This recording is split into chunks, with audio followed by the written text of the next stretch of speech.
ओम सनातनी शांति।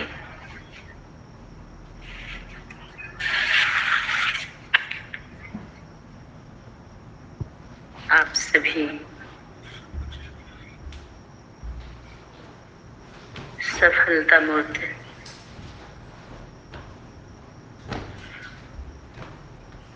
दिव्य आत्माओं के चरणों में नमन, वंदन, अभिनंदन, सुप्रभात।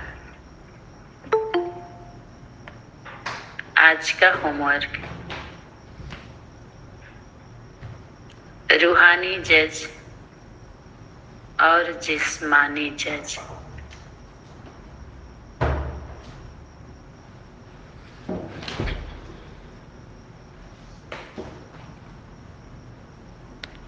जो भी अव्यक्त वतन का होमवर्क व्यक्त वतन में प्रकाशित किए जा रहे हैं, उसका डेट नहीं बताया जा रहा है। कारण आप सभी फिर उसमें जाकर के ढूंढेंगे बिना वजह का, और बुद्धि खूब चलेगी। तो जो भी सार बातें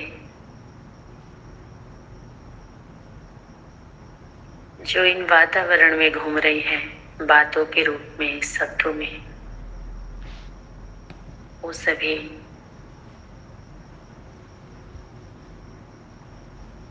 केंद्र पर स्टॉप किया जा रहा है। अपने यात्रा को स्टॉप करके और इसको सेलेक्ट करके जो सार बातें, बीज बातें हैं, रतन है, वो आप सब तक पहुंचाया जा रहा है।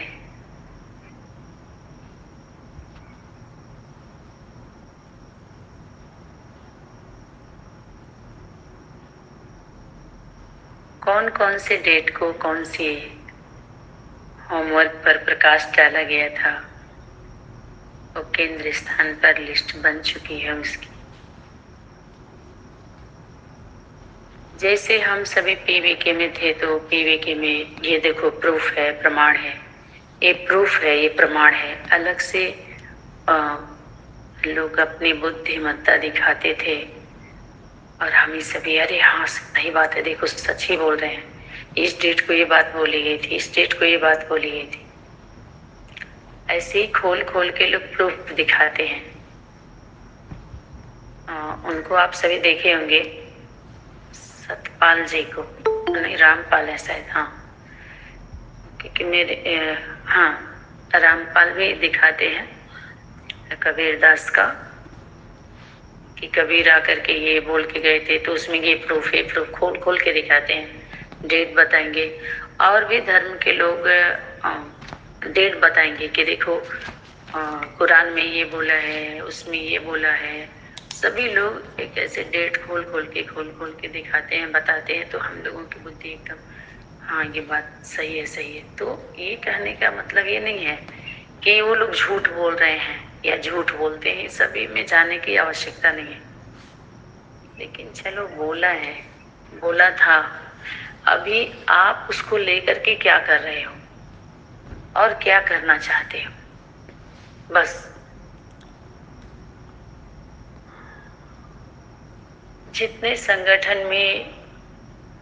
संगठन बने हुए हैं, धर्म का प्रचार कर रहे हैं, पर्चे बांट रहे हैं, प्रसार कर रहे हैं, उनका जीवन वर्तमान समय में क्या है, उनका लक्ष्य क्या है, इसको स्वीकार करके जीवन दे करके समर्पित होकर के चलने वाली आत्माओं के साथ उनका व्यवहार कैसा है, वो कैसे रहते हैं, उनके साथ कैसे पालना करना चाहते हैं। धर्म धारणा कोई भी लेके चल रहे हो, ईमानदारी, सच्चाई, सफाई, सभी लोग यही बात बताते हैं। माने अपने अपने धारणा जो उनका संगठन है, उसको हम लोग धर्म बोलते हैं बार बार। अनेक धर्म, अनेक धर्म, वास्तव में धर्म तो सनातन ही है, बाकी उसको मठपंथ कहते हैं, ब्रांच है वो। तो उन लोगों का क्या देते हैं वो, अपने फॉलोअर को, जो उनको फॉलो करते हैं, उनके साथ कैसा व्यवहार करते हैं।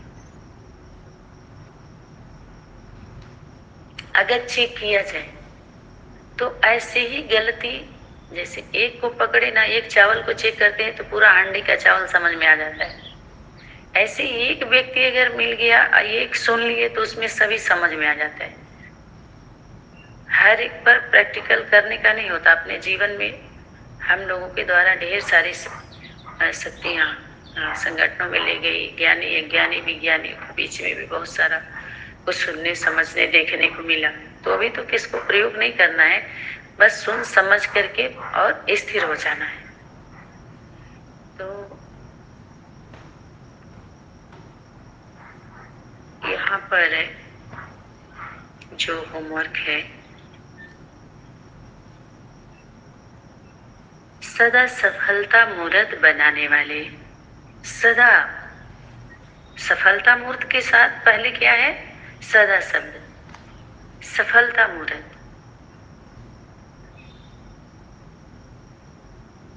सर्व शक्तियों से संपन्न कर मास्टर सर्वशक्तिवान बनाने वाले,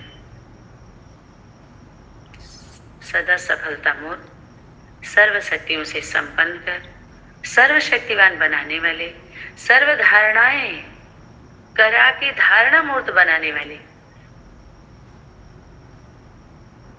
सुप्रीम जस्टिस,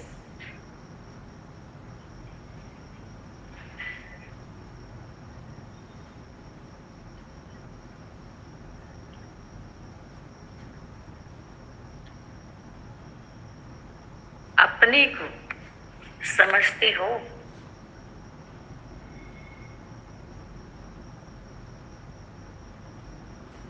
अब ये जो होमवर्क दिया जा रहा है, जो पूछा जा रहा है, समझे वो किसको हो गया, जो सुप्रीम है, जिस स्वरूप के द्वारा, जिसको हम सभी सुप्रीम पावर कहते थे, उस पावर का टावर कौन होगा, पोल, पोल, पोल होता है ना, अनेक खंभा दे करके हम सप्लाई देते हैं। हम सभी का शरीर रूपी रथ एक खंभा जैसे है, ऊपर से बिजली गिरी तो कौन से पोल पर उतरी, तो बिजली माने सुप्रीम शक्ति, सुप्रीम पावर आधार तो लेती है ना।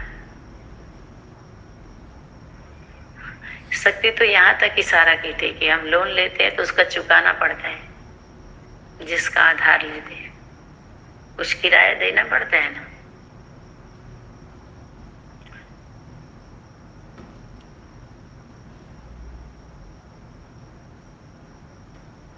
तो ऊपर से आकाश से बिजली गिरती है और तड़कती है ना, थड़ थड़ थड़ थड़ होता है जब बरसात का समय होता है।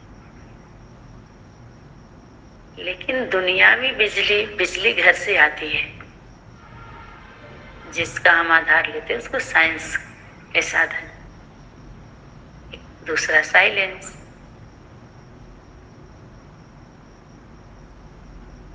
तो सफलता मूर्त बनाने वाला है, सर्व शक्तियों से संपन्न कर मास्टर सर्वशक्तिवान। सर्वशक्तिवान के पहले मास्टर लगा देना।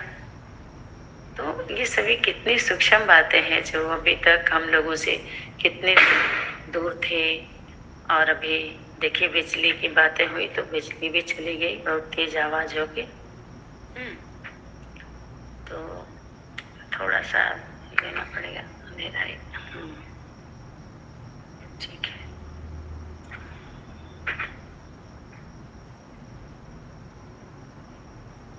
तो वह अपने आप को भी और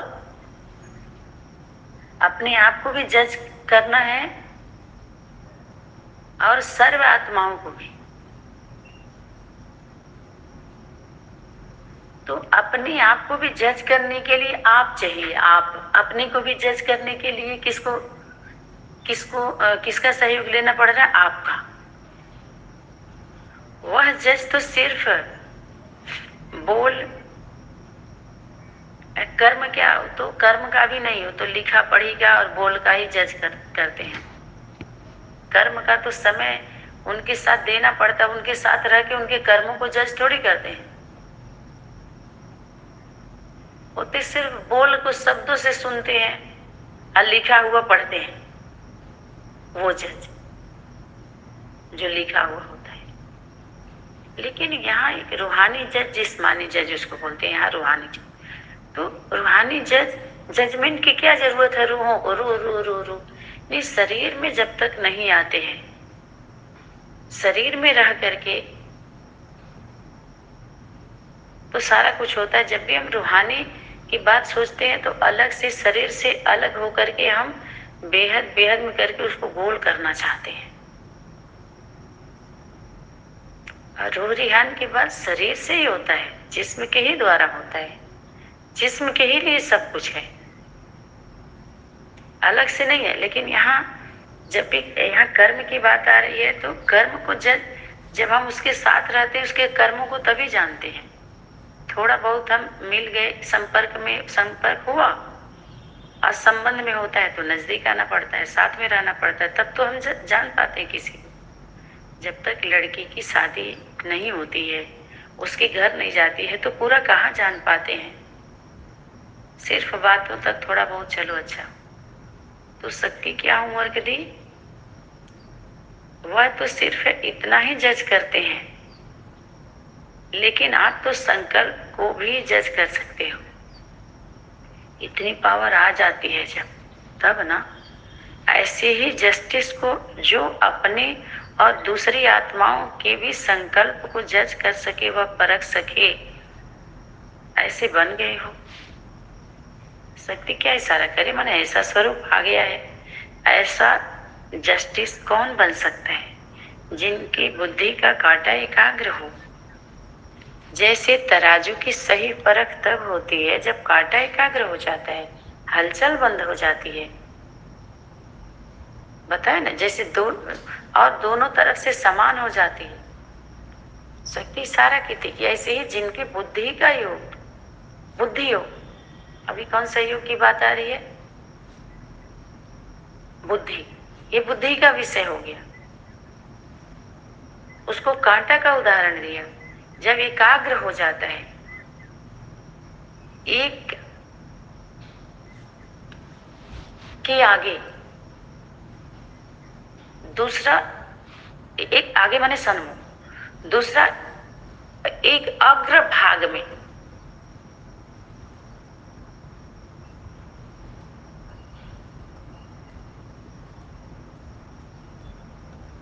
जिसकी बुद्धि में कोई हलचल नहीं। निर्विकल्प का मतलब जब कोई वहां उस कल्प वृक्ष के नीचे कहिए, और उस कल्प माना उस कल्प में समय भी कह सकते हैं उसको। वहां संकल्प भी नहीं, विकल्प भी नहीं, ऐसे स्टेज, इससे परे उठना पड़ता है, थोड़ा ऊपर ऐसी स्टेज जहां कोई हलचल नहीं, निर्विकल्प, निरसंकल्प, संकल्प भी नहीं। जो ऐसी स्थिति जिनकी होती है, जिसके बोल और कर्म में फिर क्या आया? लव भी और लाभ भी। कुल मिलाकर के देख लीजिए, ये आ गया सार बातें। लव और लाभ, सिर्फ सीधा सीधा लव होगा तो भी नहीं चलेगा, ला होगा तो भी नहीं चलेगा। इसका बैलेंस, स्नेह और शक्ति, अर्थात इन दोनों का बैलेंस है, तो ही ऐसा जस्टिस, यथार्थ जजमेंट दे सकता है। ये हो गई आपकी सार बात, लव और ला। इसको कर लीजिए अंडरलाइन। ये कैसा, किसका होगा? ये पिता का होगा, बाप का होगा।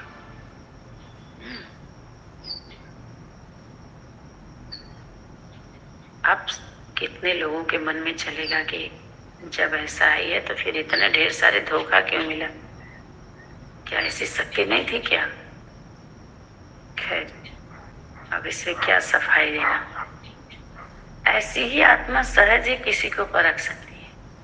जब ऐसी स्टेज बनती है, अभी वर्तमान समय क्या हो रहा है? ये परखने के बाद ही तो इशारा, ये सारा सिस्टम भट्ठी और ये सब सभी इसीलिए बन रहा है। ठीक है, जब सारा क्लियर दिखाई देने लगती, ऐसे परखने की शक्ति व जजमेंट करने की शक्ति अपने में अनुभव करते हो।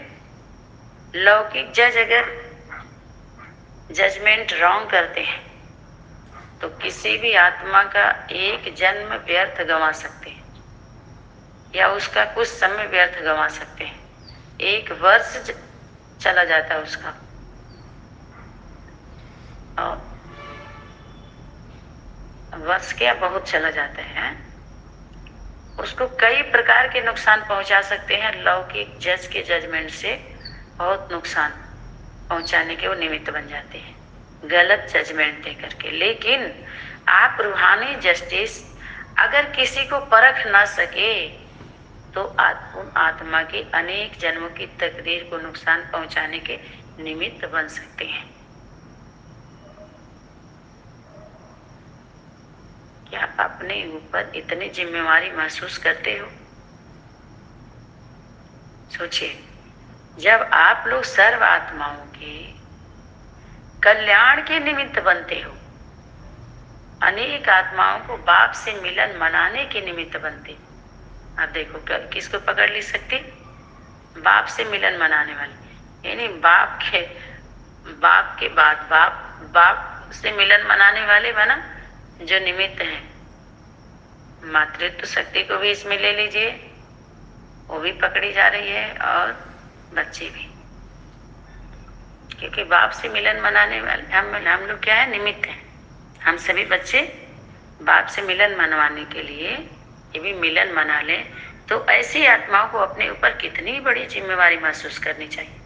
यदि कोई तड़पती हुई प्यासी हुई आत्मा आपके सामने आती है, चलो, और प्यास तो शक्ति बोले कि प्यास मिटाने के, उसकी तड़प को जो प्यासी है समाप्त करके उसके प्यास को, उसकी तड़प को समाप्त करो। पहले दर्द खत्म हो तब तो प्यास भूख से तृप्त होगी। तो उसको मिटाने के लिए भी निमित्त कौन? आप हो या बाप है? हाँ, शक्ति पूछ रहे निमित्त कौन है, आप हो या बाप है? कौन है? हम बच्चे हैं। बाप तो बैकबोन है, लेकिन निमित्त शक्ति सेना और पांडव सेना ही है। क्या करे शक्ति? माना उसमें त्रिमूर्ति हाउस में जो जिम्मेवार हैं, उसके बाद के भी तो उनको शक्ति सेना, शक्ति के साथ वो शक्ति की भुजाएं,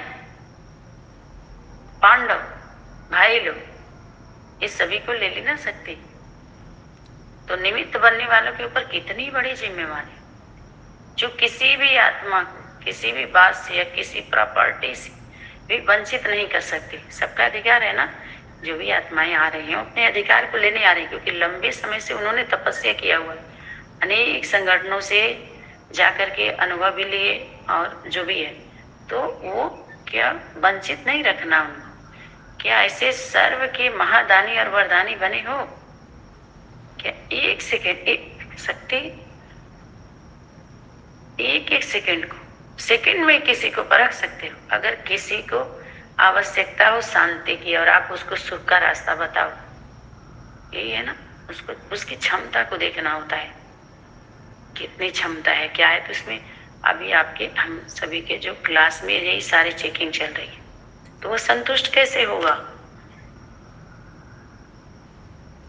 हर आत्मा की प्राप्ति के इच्छा को परखना होता है, और यहाँ पर इच्छा की ही परीक्षा हो रही है।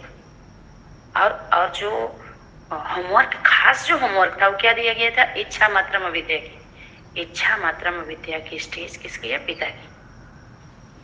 जब तक अविद्या नहीं होता तब तक इच्छा की पूर्ति कैसे करेगी? इच्छा क्या? उसकी अविद्या हो जाता है, माना अज्ञानता, अज्ञान हो जाए उसका, माना ज्ञान न रहे, इन सब चीज का ज्ञान न रहे, बोध न हो जाए। बोध स्वरूप आत्मा विधि से मुक्त होती है तो बोध हो जाता है उसका, तब इच्छा उत्तृप्त हो जाती है। समझ करते हमको बोध हो गया सब। विधि से मुक्त कब होगी? जब बोध होता है। जब तक विधि में फंसी रहेगी, ये विधि में फंसाया गया। क्यों? क्योंकि जब बोध नहीं करा पाते हैं तो विधि में ही फंसाते हैं लोग, बीजी कर देते हैं। आज जब हम विधि से मुक्त कब होते हैं? जब बोध होता है।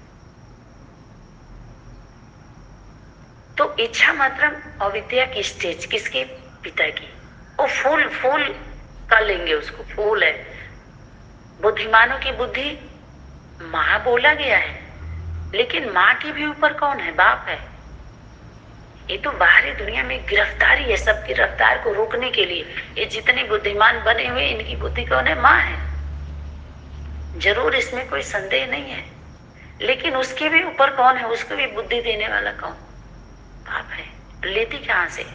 बाप से लेती है और लेकर के पहुंचाती है। अनेक जो अपने अपने अनुसार छोटा बड़ा किसी भी वैरायटी का फूल हो,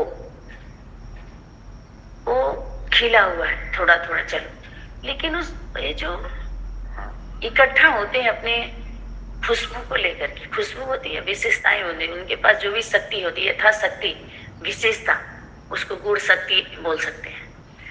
तो उस फूलों की, उन फूलों की विशेषता रस, रस वो मक्खी ले लेती है,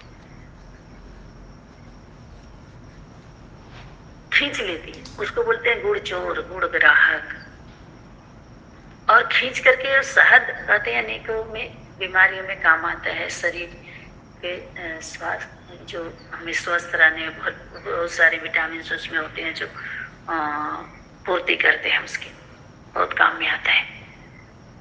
तो जितनी भी आत्माएं हैं माने ज्ञान गुण शक्तियां बिखरी हुई हैं, अपना ले लेकर के जो बिखेर रही हैं, उन सबको खींच लिया जाता है। जैसे शाम होता है, सूर्य अपने प्रकाश को खींच लेता है, अंधकार छा जाता है ना, ऐसे ही बाप खींच लेता है। जब वो सही तरीके से प्रयोग नहीं करते हैं लोग, मनमानी तरीके से चलता है, तो एक समय की शक्ति, ऐसा समय लेकर आती है, सब खींच लिया जाता है उसमें से। फिर क्या बचेगा? समय पर जब अपने पर आए थे फूल, हवा के झोंके से, बरसात, सब कुछ लेकर के, धूप छाया सब कुछ लेकर के जब खिलते हैं हम, सबके सहयोग से निखरते हैं, उसी समय शक्ति मधुमक्खियों का एक मंडराती है और लेकर के धीरे से निकल देते हैं और अपना बनाते हैं छत्ता। तो बाप के पास जो है वो सर्व का उदाहरण, यहाँ मास्टर की बात आई। हाँ, तो अगर वो परख नहीं पाते हैं तो क्या करते हैं? नुकसान पहुंचाने के निमित्त बन जाते हैं। ऐसे ही हम सभी बच्चे, जो भी आत्माएं आ रही हैं, उनको दिलाने के निमित्त है बाप से। इसलिए हर एक की प्राप्ति की इच्छा को हमें परखना है कि इसको क्या चाहिए। इसमें इस रिहर्सल में वही निकालना है, रियल। रिहर्सल करा करके क्या निकालना होता है? रियल को निकालना है।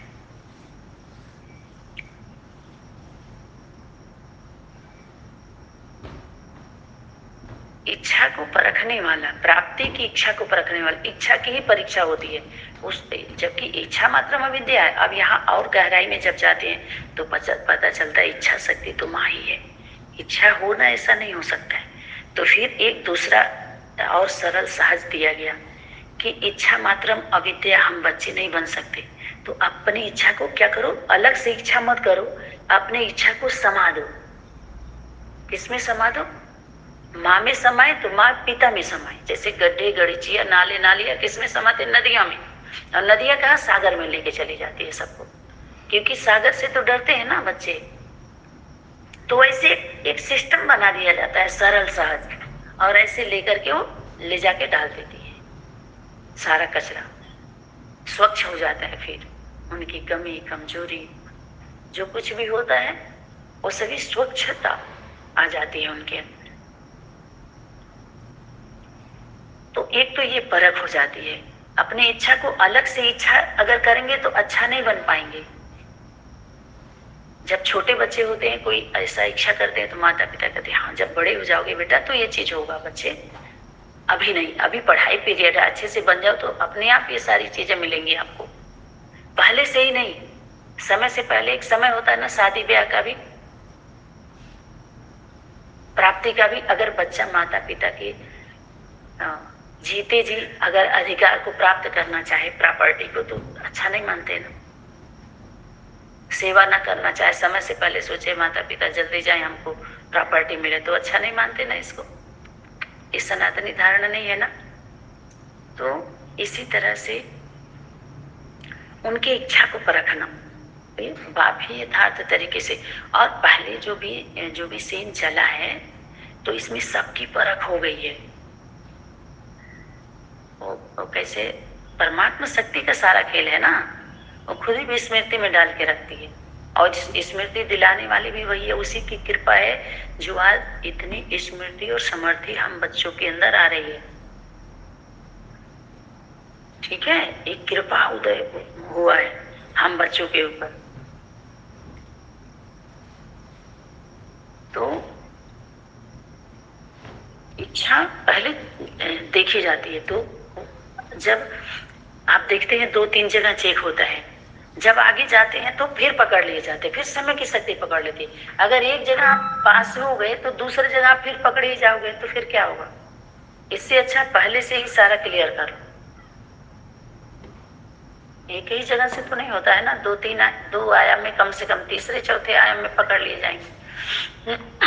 शक्ति बार बार बोली, इच्छा मात्रा में विद्या की स्थिति में जो होगा वही तो किसी की भी इच्छा को पूर्ति कर सकता है, जब वो तृप्त होगा। अगर स्वयं में ही कोई इच्छा अगर होगी तो हम दूसरे की इच्छाओं को कैसे पूर्ति कर सकते हैं।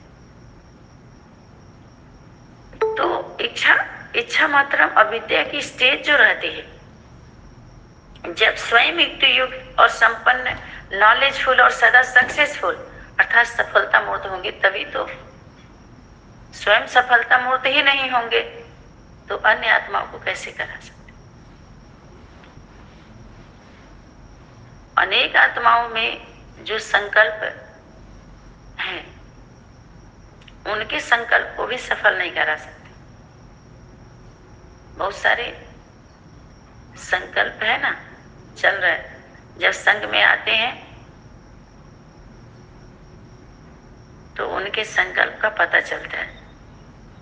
कैसे? उनके वाणी और कर्मणा से। इच्छा मात्र अविद्या की स्टेज संपन्न होने के बाद ही आती है।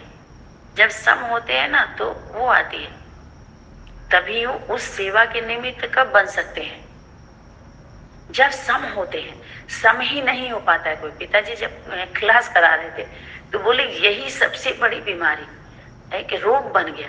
ये रोग का कारण कि पूरी जिंदगी बीत जाती है पति पत्नी का एक छत के नीचे, 2-2, 4-4 बच्चे, बेटे बहू, नाती पोता, सब कुछ, लेकिन एक दूसरे से संतुष्ट नहीं हो पाते, एक दूसरे को संतुष्ट नहीं कर पाते। हम लोग भी क्या, जो भी विस्तार में ही गए हैं, तभी इतना कुछ सुनने समझने सीखने को मिला। वे भी सार में आना कितना कठिन हो जाता है, लेकिन विस्तार से फिर सार में 1 सेकंड में अगर आ जाए तो ये बहुत बड़ी विशेषता मानी जाती है। इतना कुछ विशेषता को लेकर भी छोटा रूप धारण करना, सार माने छोटा रूप धारण करना। बीज में सार होता है, बीज में विस्तार होता है, बीज सार होता है। इसलिए तब कोई अप्राप्त वस्तु नहीं रह जाती है। ऐसे स्टेज कोई कर्मातीत अवस्था, परिस्थितिपन की स्टेज का आ जाता है। इच्छा मात्र में विद्या, इच्छा न हो। अब इच्छा किस चीज की होती है बताइए। अगर कोई भी आत्मा शरीर जन्म लेती है तो इच्छा क्या होगी उसकी, क्या इच्छा होती है? कॉमन जो जनरल है, सबके अंदर वो सब होता है। अच्छा स्वस्थ शरीर रहे, हमारे संबंधी अच्छे रहे हमारे साथ, और सुख, हमारा घर परिवार, माना घर भी रहे और परिवार भी। घर के साथ हमेशा परिवार जोड़ा जाता है। अगर परिवार नहीं है तो घर में मजा नहीं, घर है परिवार नहीं है तो घर के साथ परिवार को कंबाइन किया।